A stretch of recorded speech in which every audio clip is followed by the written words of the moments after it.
এখন যে ইরানের মধ্যে বিপ্লব, ইরানের মধ্যে যে বিক্ষোভ চলছে, এই ইরানের বিক্ষোভ এটাও এই আমেরিকার দেওয়া। ইরানের মধ্যে ইসলামী বিপ্লব যদিও এটা শিয়া মতবাদে প্রতিষ্ঠিত, ইরানের মধ্যে আপনার অফিসের পর অফিস আজকে জ্বালিয়ে দেওয়া হচ্ছে। আজকে মানুষের অস্বস্তি অসুবিধার কোনো শেষ নাই। এজন্য তারা কি করেছে, এখন এই ইরানের উপরে শকুনের থাবার মতো থাবা দিয়েছে।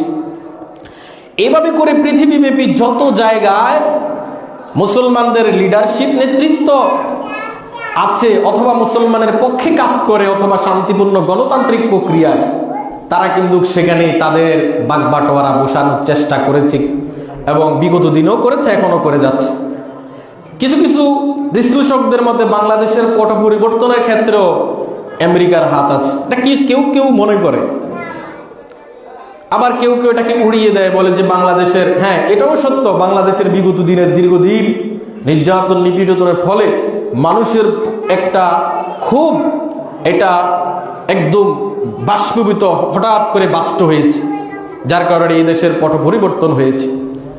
এটা ঠিক, মানুষ এটা সৃষ্টিগতভাবে মানুষ কখনো দীর্ঘদিন নিপীড়ন নির্যাতন এটা সইতে পারে না, মানুষ ফুঁসে উঠে প্রতিক্রিয়া জানায়, প্রতিবাদ করে।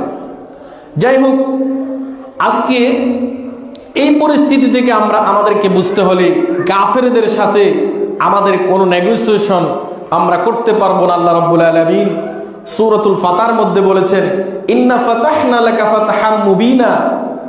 আল্লাহ তাআলা আমাদের পক্ষে আছেন, মুমিনদেরকে আল্লাহ তাআলা নিশ্চয়ই বিজয় দান করবেন, এটা আল্লাহ তাআলারই ওয়াদা। সূরা ফাতা, এটা ফাতা শব্দের অর্থ বিজয়। এজন্য মিডল ইস্টের যে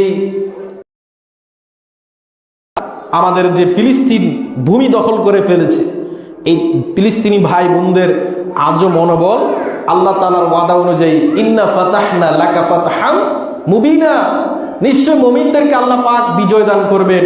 তিনারা এই কথার ভিত্তিতে তিনারা আজও মধ্যপ্রাচ্যে টিকে আছেন ইমানের শক্তির বলে। বদরের সেই হাতিয়ারের উজ্জীবিত প্রাণবন্ত সেই ইচ্ছা, সেই আকাঙ্ক্ষা নিয়ে তারা আজও সেখানে লড়ে যাচ্ছেন। সেই মার্কিনীদের রক্তচক্ষু খেয়ে অপেক্ষা করে তারা মাটির নিচে যেই সুড়ঙ্গ, যেই টানেল বানিয়েছে, আপনি আমি পৃথিবীতে এ পর্যন্ত এটা কল্পনাও করি নাই।